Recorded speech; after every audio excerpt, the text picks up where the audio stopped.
SP है, DSP है, ये भाई सरकारी गाड़ियों का उपयोग करके अपनी फैमिली मेंबरों को घुमा रहे, तो इनका चालान कौन काटेगा? भाई सिंघम ने बहुत बढ़िया बात कही है, सही बात कही है। भी जो संविधान में कानून है, जो लोकतंत्र है, वो बाबा वाले भैया के ऊपर भी मुकदमे दर्ज कर रखे हैं। तो थारी गलती इतनी थी भाई कि हमने सच्चाई दिखा दी, और सच्चाई को दबाने का यह सरकार प्रयास करती है। मैंने था भाई जो भी इनके काले कारनामे दिखाता या फिर इनको ये बोलता भी आपने भी है, क्योंकि ये वही पत्रकार भाई है जिन्होंने किसान आंदोलन के चलते गोदी मीडिया तो हर रोज किसानों को मार के सोती थी, भी झोपड़ियां खाली पड़ी। आप जैसे वाले भाइयों के साथ है, भाई सिंघम के साथ है। यदि जेलों का घेराव करना पड़ा, थानों का घेराव करना पड़ा, आज यहाँ से बहुत बड़ा राम राम भाई सारे भाई ने आज गांव मंडी में आए थे। पानीपत का जो सिंघम है वो जेल के अंदर बंद है, और उनकी रिहाई के लिए एक महापंचायत गठित हुई है, क्योंकि पत्रकारों के खिलाफ भी मुकदमे दर्ज हुए हैं रोड जाम करने के। तो उन्हीं के सिलसिले में भारतीय किसान यूनियन की प्रदेश प्रवक्ता प्रियंका यहाँ पे पहुंची हैं, और साथ में उनके कविता सरपंच जेएसएम की प्रदेश अध्यक्ष के नाम जानी जाती हैं। क्या कहना चाहोगे इस मामले पे? देखिए सर, जो मामला है वो सभी के सामने है। भाई सिंघम ने सच्चाई को दिखाया, लेकिन शासन प्रशासन डर गया, बौखला गया। भाई ने समय दिया था भी हम 12 बजे 12:30 बजे आपके पास आ जाएंगे, लेकिन उससे पहले ही प्रशासन ने भाई को उठा लिया। और उससे बड़ा दुर्भाग्य क्या हुआ, अभी हमारा प्रशासन इतना डर गया कि उनके पिताजी को और उनके भाई को मतलब साथ में बिठा के ले गए, और उनके साथ इतनी मारपीट की कि पिताजी बेहोश हो गए। और बड़ा दुर्भाग्य, जहां हम सुरक्षा और सहयोग की कामना करते हैं हमारे प्रशासन से, उन्होंने उन पिताजी को बेहोशी की हालत में जीटी रोड पर डाल दिया।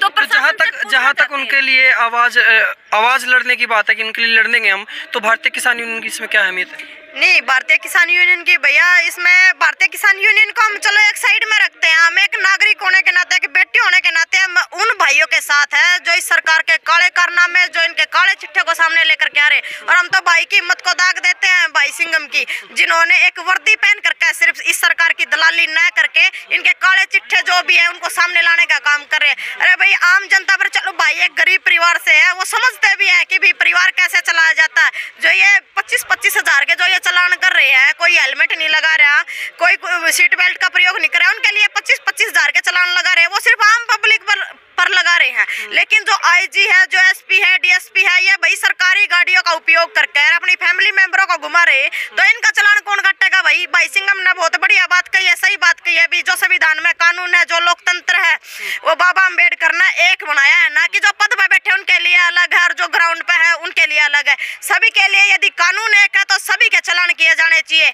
और जो भाई सिंघम के साथ जो हो रहा है, गिरफ्तारी कर रखी है, उनने सिर्फ आवाज उठाई है, जनता को एक सच्चाई दिखाई है। और बहुत सारे आप जैसे मीडिया वाले भैया के ऊपर भी मुकदमे दर्ज कर रखे हैं।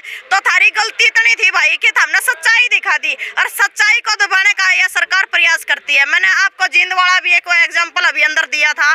भाई जो भी इनके काले कारनामे दिखाता या फिर इनको ये बोलता भी आपने विकास नहीं किया, उनके या तो 2-2 करोड़ के नोटिस काट दे हैं या मुकदमे लगा करके उनकी आवाज को दबाने का प्रयास करते हैं। लेकिन हम सरकार को ये कहना चाहते हैं कि जितना आप मुकदमे लगाएंगे, जेलों के अंदर डालेंगे या फिर आवाज को दबाने का प्रयास करेंगे, हमारी आवाज उतनी बुलंद होगी और उतना ही हमारा समस्त हरियाणा का भाईचारा एक होकर के भाई सिंघम के साथ भी और आप जैसे मीडिया कर्मी हमारे पत्रकार भाइयों के साथ भी है। क्योंकि ये वही पत्रकार भाई है जिन्होंने किसान आंदोलन के चलते गोदी मीडिया तो हर रोज किसानों को मार के सोती थी, भी झोपड़ियां खाली पड़ी। आप जैसे छोटे छोटे मीडिया कर्मियों ने हमारी आवाज उठाई है।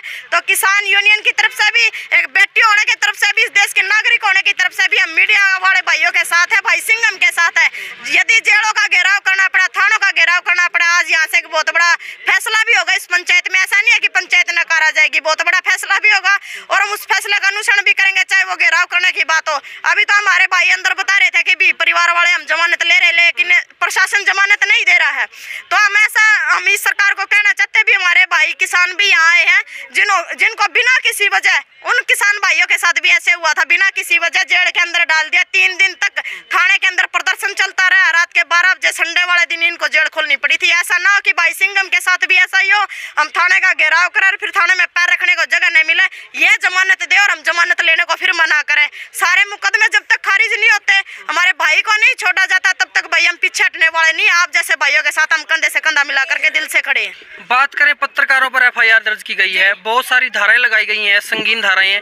क्या पत्रकार आतंकवादी हैं जिनके ऊपर इतनी धाराएं लगाई गई? हाँ, आतंकवादी तो है ही। थोड़ी पहले किसान भी आतंकवादी थे, अभी हमारे पत्रकार भाई भी आतंकवादी हो गए हैं। तो मतलब जो कोई सरकार के काले कारनामों को आगे दिखाने की कोशिश करता है, आप जैसे छोटे छोटे भाई, तो वो सभी आतंकवादी है। किसान भी आतंकवादी है इनके लिए।